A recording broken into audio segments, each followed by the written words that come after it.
हम लोगों ने जो इनका स्वरूप अब तक देखा था उसमें वो बैकरूम बॉय थे, मैनेज करते थे कौन सा सांसद कहाँ जाएगा, किस चैनल पर बैठेगा, क्या बोलेगा। और अब आप सांसद बनने की लड़ाई में चुनावी मैदान में उतरे हैं। पहले तो बैकरूम से ये ट्रांजिशन जो आपका हुआ है, और 400 सीटें जिसका दम पीएम भर रहे, उसमें एक सीट आपकी होगी। पहले तो ये ट्रांजिशन पहले भी हो चुका है।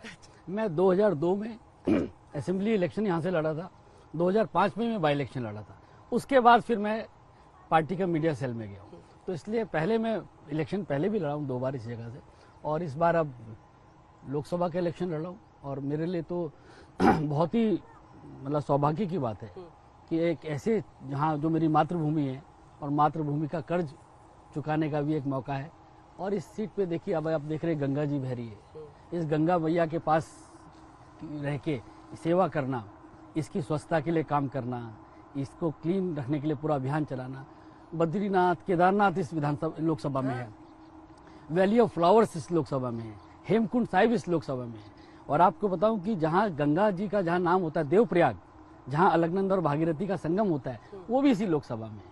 और तो और जिम कॉर्बेट नेशनल पार्क भी इस लोकसभा में। तो ये लोकसभा जो मतलब है तमाम धाम हाँ। और फिर नेशनल पार्क जहाँ पर लोग टूरिस्ट आते हैं, यहाँ पर भी लोग सुबह सुबह राफ्टिंग करते हुए दिखाई दे रहे हैं। देखिए सुबह सुबह इन धाराओं के बारे में तो अभी चंचल है धाराएं, लेकिन देखिए लगातार 2 बार से उत्तराखंड में 5 सीटें बीजेपी को यहाँ पर आ रही हैं। इस बार भी ऐसा ही होगा, इसकी क्या गारंटी। बहुत सारे एक्सपर्ट्स एनालिस्ट हैं जो कहते हैं कि भाई पीक पे आप पहुंच गए, यहाँ से अब नीचे का रास्ता होता है, कुछ फिसल ना जाए। देखिए अंजना जी, मैं आपको याद दिलाता हूँ, जब 2014 का चुनाव था, आप और हम तब भी बात करते थे, तब हमने कहा था अब की बार मोदी सरकार। तो आप लोग कहते थे कि नहीं नहीं ये पूरी सरकार नहीं आएगी। तो हमारा 282 सीट्स आई थी। उसके बाद इस बार 300 पार।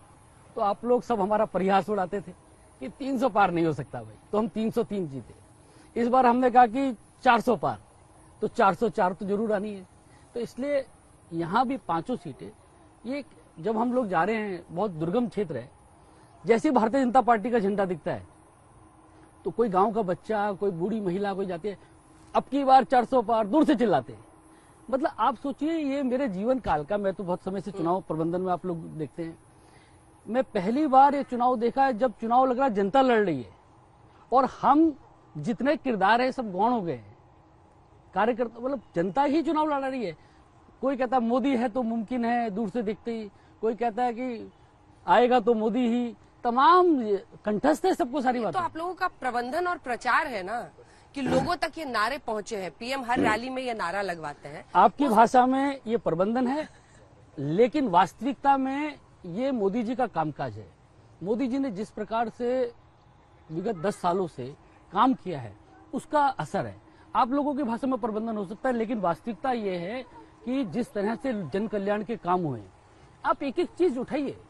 लोग, जनता मुझसे खुद बोलती है, हम कुछ नहीं कह रहे, मैंने कहा ना जनता चुनाव लड़ रही है, बोलते साहब अमेरिका, इंग्लैंड, दुनिया की कोई बड़ी बड़ी देश अपने नागरिकों को फ्री वैक्सीन नहीं लगा पाई, मोदी जी ने हमको 3 वैक्सीन लगाई है। ये लोग कहते हैं, बोलते 80 करोड़ साहब, यूरोप की जनसंख्या से ज्यादा, लोग बताते हैं कि यूरोप की जनसंख्या से ज्यादा लोगों को राशन, फ्री राशन दिया जाता है।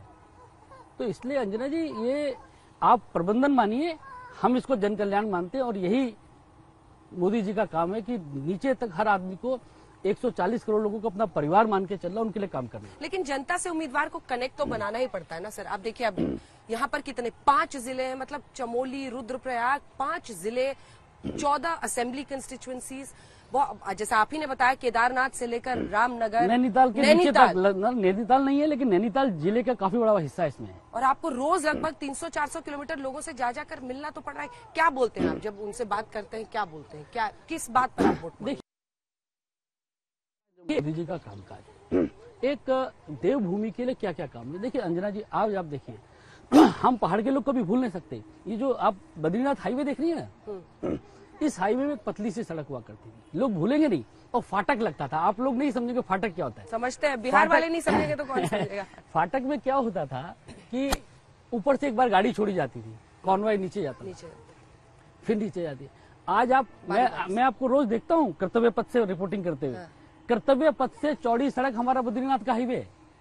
और अंजना जी, आप ये सोचेगा, कर्तव्य पथ से चौड़ा हाईवे और उसके नीचे ट्रेन जा रही है, सोचिए जब ये 2 साल के अंदर ट्रेन का काम पूरा होगा तो इस देवभूमि में क्या होने वाला है।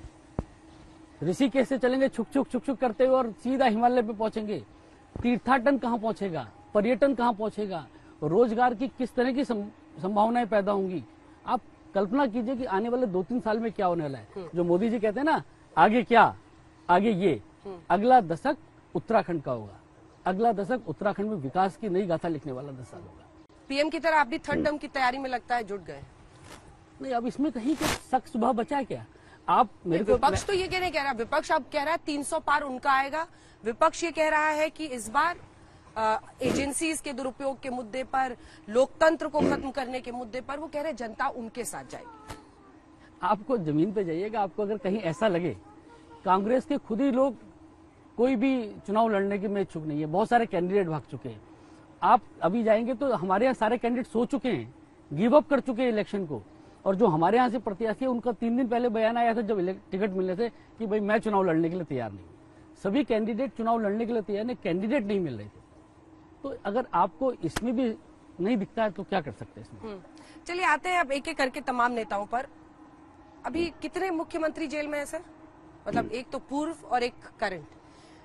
विपक्ष इस मुद्दे पर, हालांकि सीट शेयरिंग नहीं भी हुई है ममता बनर्जी के साथ, लेकिन रामलीला मैदान पर पूरा विपक्ष एकजुट हुआ एक मंच पर। उनका ये कहना है कि एजेंसीज के दुरुपयोग से आप लोग सिर्फ विपक्ष के नेताओं को टारगेट करते हैं, जो आपकी तरफ आ जाता है वो सारे धुल जाते हैं, आप लोग बीजेपी में गले लगा लेते हैं। अच्छा अंजना जी, ये बताइए, अगर झारखंड में एक सांसद महोदय मिलते हैं जिनके पास 500 करोड़ रुपए मिलते हैं तो हम क्या करें?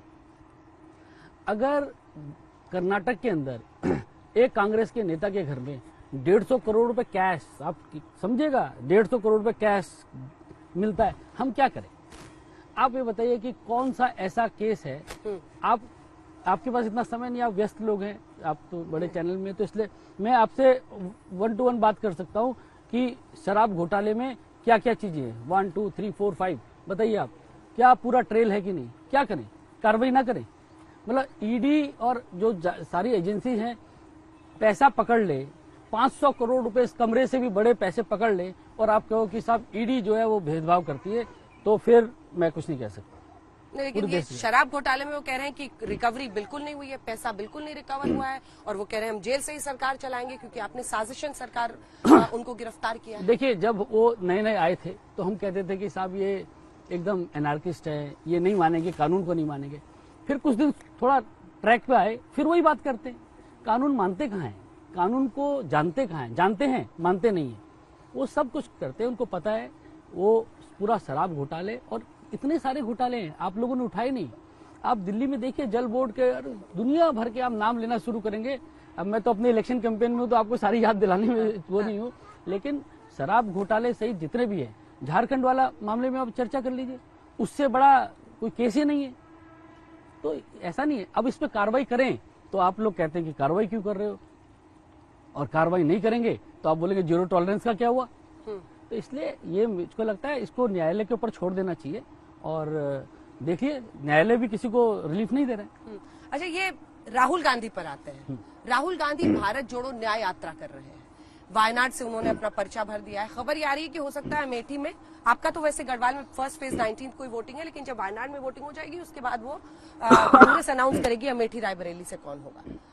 ये लड़ाई राहुल गांधी के तौर पर अगर आप देखें, विपक्ष के नेता, क्योंकि अमित शाह भी कहते हैं ये मोदी वर्सेस राहुल है, क्यों कहते हैं साहब, क्यों सूट करता है आपको? नहीं, अब देखिए, अगर प्रैक्टिकली देखें, हम लोगों को जा रहे हैं, जो जनता चाहती है वो बताता हूँ। जनता क्या कहती है कि भाई इस चुनाव का अल्टीमेटली क्या है? प्रधानमंत्री चुनने का चुनाव है, देश में किसकी सरकार बनेगी उसका चुनाव है। तो क्या करें? जनता को बहुत क्लियर है कि इस चुनाव से अगर एक बटन यहां दबाएंगे अनिल बलूनी के नाम पर गढ़वाल में, तो बटन सीधा कमल का फूल जाएगा मोदी जी के पास। अब कांग्रेस में तो कहां जाएगा ये बताइए। और अजरा जी, बड़ी आपको रोचक बात बताता हूँ, अब तो 5 दिन बचे हैं प्रचार के हमारे यहाँ। आज तक कांग्रेस के जो युवराज है वो आए नहीं, कोई बुलाने के लिए भी तैयार नहीं है। इससे स्पष्ट और क्या दिखता है कि कोई राहुल गांधी जी को अपने क्षेत्र में भी बुलाने के लिए तैयार नहीं। आज तक 5 में से किसी ने नहीं बुलाया है। पर वो जा रहे हैं मध्य प्रदेश में कई जगहों पर। मुझे यहाँ तो नहीं दिखे, कम से कम मैं तो नहीं देख पा रहा हूँ कि यहाँ कहीं आ रहे हैं। अब जाना मजबूरी है, लेकिन कोई इच्छुक नहीं है कांग्रेस का प्रत्याशी। वापस मेरे सवाल पे आती हूँ। ममता बनर्जी है, अखिलेश यादव है, तेजस्वी यादव है, अरविंद केजरीवाल है, बहुत सारे नेता हैं, लेकिन अमित शाह जी कहते हैं कि ये मोदी वर्सेस राहुल गांधी की लड़ाई है। क्यों? नहीं, अब भाई देखिए, ये सब तो स्थानीय पार्टी है, ये तो राज्यों की पार्टी है।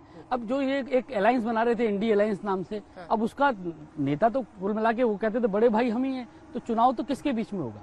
राहुल गांधी के साथ तो लड़ना पड़ेगा भाई। नाम, अब बड़ी दुविधा ये है कि उनके पास नाम ही नहीं है। वो उनको खुद के अलायंस में भी वो तैयार नहीं है बातचीत करने, लेकिन उनकी बड़ी पार्टी तो वही है। राहुल गांधी को सामने ओपोनेंट रखना आपको सूट करता है? क्षेत्रीय सत्र पर आपको लगता है उनका नाम लेंगे तो शायद, क्योंकि वो अपने अपने राज्य में तो सरकार चला रहे हैं, काफी लोकप्रिय। देखिए, अल्टीमेटली चुनाव प्रधानमंत्री चुनने का है, अल्टीमेटली चुनाव सरकार बनाने का है। तो जो उनको लगता है कि भाई सबसे बड़ी पार्टी, अब सबसे पुरानी पार्टी अपने आप को बताते हैं, सबसे बड़ी पार्टी बनाते हैं, लेकिन मैं आपको अंजना जी बताता हूँ, ये सब तो ठीक है। मैं कुछ कांग्रेस के अपने जो पहचान के लोगों के बैठा, मैंने कहा चलो भाई सीटें गिनते हैं। अंजना जी 35 सीट नहीं गिन पाए हैं, 35 सीट कांग्रेस के लोग।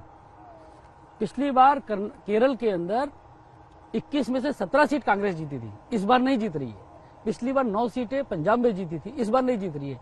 वो घाटा कहाँ पूरा होगा वो होता नहीं दिख रहा है कहीं। और आपको लग रहा है कि दक्षिण में आप सीटें इस बार जीत जाएंगे? मतलब केरल, तमिलनाडु जैसे राज्यों में आपको लग रहा है? मेरे तो केरल में मेरे मित्र लड़ रहे हैं बहुत सारे, मेरे 2-3 मित्र मेरे लड़ रहे हैं, और मेरी उनसे रोज रात को हम लोग बात करते हैं, शेयर करते हैं क्या क्या तरीका, तुम क्या कर रहे हो प्रचार में, हम क्या करते हैं। तो मुझको लग रहा है कि केरल में हम अच्छी खासी सीटें जीतने वाले हैं।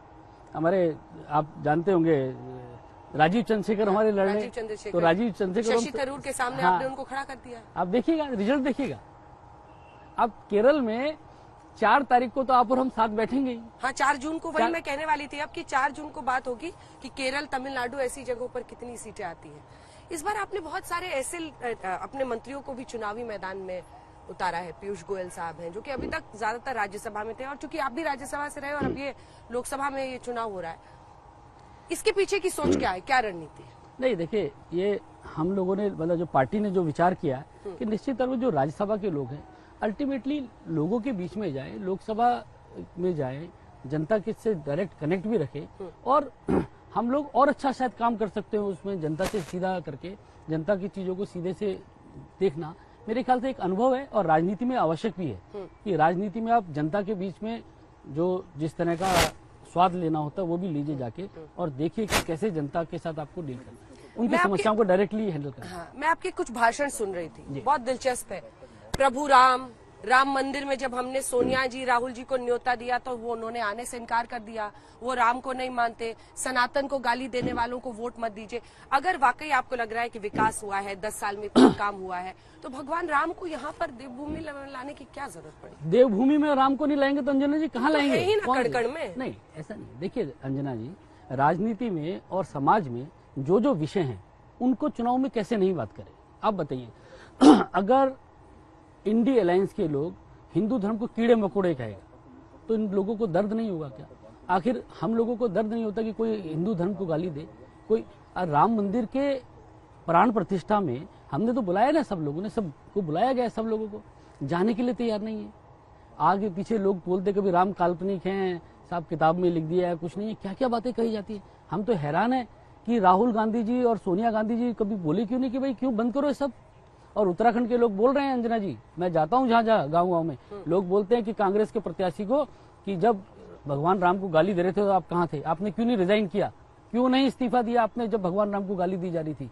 जब इस पहाड़ का, हमारे यहाँ का जो सबसे बड़ा, मतलब देश का सेनापति जिसको कह सकते हैं, सीडीएस, पहला सीडीएस जनरल बिपिन रावत, आप तो देखते थे कैसे दुर्भाग्यपूर्ण स्थिति में उनकी मृत्यु हुई, और जब वो चलते थे और उससे कैसा, मतलब उनकी बातचीत से किस तरीके का आभास होता था। और उनको कहा जाता है कि गली का गुंडा, उनको कहा जाता है कि ये शौर्य में इनमें नहीं है, उनके शौर्य पर परसेंटेज उठाए जाते थे। तो कैसे नहीं पूछेंगे? ये जो बराबर का क्षेत्र है, इसी में जनरल बिपिन रावत का घर था, मैं उनके गाँव गया था, उनकी मिट्टी को सर पे लगाया था। जनरल बिपिन रावत को गाली देंगे और पहाड़ के लोग पूछेंगे नहीं कि श्रीमान जी आपने उसको रिजाइन क्यों नहीं किया, आपने क्यों नहीं कहा राहुल जी ये बंद करिए, ये सब हमारा वीर बेटा उत्तराखंड का, इसने अपना जीवन लगाया है। इमोशनल मुद्दे उठा रहे हैं आप आपके लिए इमोशनल है, मैंने कहा ना, ये देखिए आपके लिए इमोशनल होना गलत है, अब सही मैं नहीं कह रही हूँ, लेकिन इमोशनल है। देश का इतना बड़ा वीर और कैसी दुर्भाग्यपूर्ण स्थिति में उनकी मृत्यु हुई, उसके बाद उसको गलत कहा जाएगा और उनके शौर्य पे बार बार प्रश्न चिन्ह उठाया जाएगा, तो गढ़वाल की जनता पूछेगी जरूर, ये जरूर पूछेगी कि देवभूमि जब बना रहे थे उत्तराखंड, उस वक्त कांग्रेस ने विरोध क्यों किया था? जब भगवान राम का मंदिर बन रहा था तो आपने विरोध क्यों किया था? जनरल बिपिन रावत को अपमान आपने क्यों किया? ये पहाड़ की जनता जरूर पूछेगी और कांग्रेस को जवाब देना पड़ेगा। उनके पास जवाब नहीं है, जवाब 19 तारीख को आएगा जब कमल का बटन दबेगा।